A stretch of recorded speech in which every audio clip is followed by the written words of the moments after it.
नमस्कार साथियों, कुछ बात करें यूट्यूब चैनल पर एक बार फिर आपका बहुत बहुत स्वागत है। आज हम बात करेंगे अवतारवाद की अवधारणा पर। अवतार का सीधा सीधा अर्थ होता है ऊपर से नीचे आना।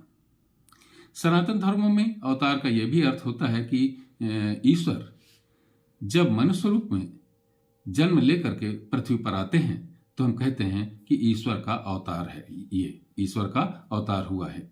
श्रीमद् भगवद गीता में 24 अवतारों का उल्लेख किया गया है। अन्य पुराणों में 10 अवतारों का उल्लेख है।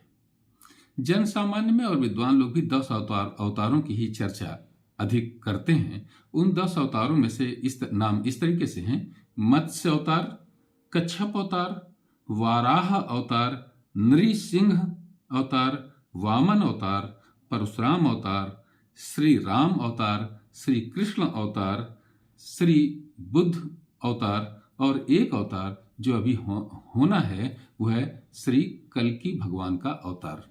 साथियों, यहाँ जो बुद्ध अवतार की बात की गई है, ये स्पष्ट कर देना आवश्यक है कि ये बुद्ध वो बुद्ध नहीं है जिनको कि हम इतिहास में पढ़ते हैं, क्योंकि ये महात्मा बुद्ध, ये महात्मा गौतम बुद्ध, इनके माता और पिता का नाम था शुद्धोधन और माता का नाम था माया। लेकिन जो बुद्ध अवतार की बात कही जाती है तो श्रीमद् भगवत पुराण में वो बुद्ध के बारे में लिखा हुआ है कि वो अजन के पुत्र थे। तो इस तरीके से ये स्पष्ट है कि ये जो महात्मा गौतम बुद्ध हैं, इन्हें इस अवतार की श्रृंखला में नहीं रखा गया है।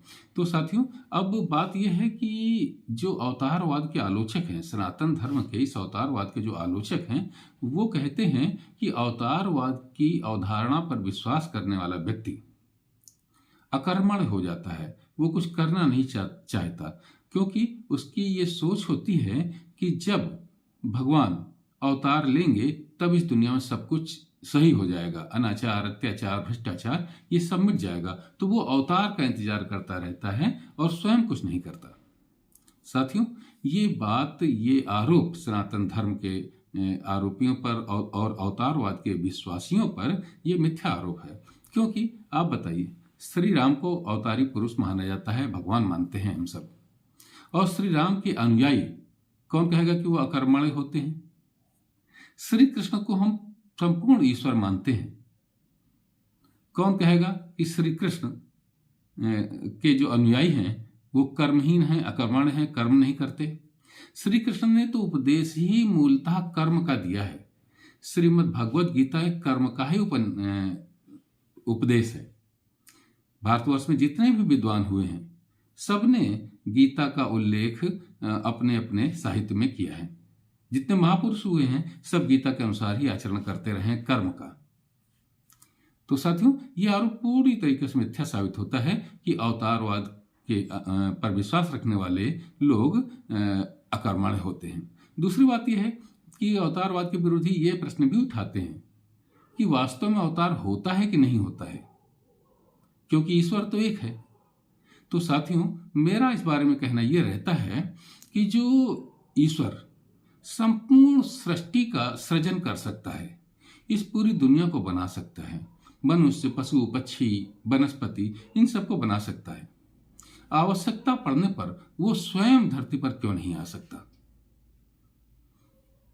वो ये राम, श्री कृष्ण, इन्हें हम इसी अवधारणा के तहत ईश्वर मानते हैं और मानते हैं कि ये ईश्वर के अवतार हैं और संपूर्ण ईश्वर ही हैं। ये इनके अगर जो कर्म हमारे ग्रंथों में वर्णित हैं देखें तो ईश्वरत्व की इनमें पूरी की पूरी हमको वो प्रतिछाया मिलती है।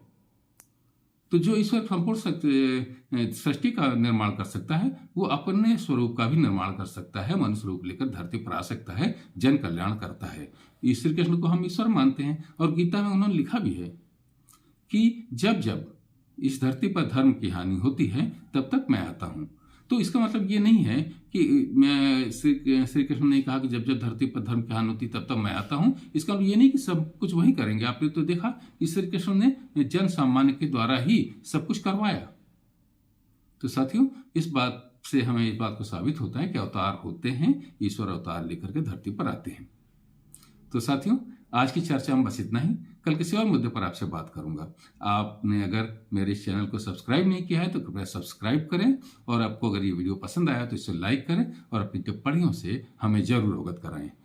जय हिंद, वंदे मातरम।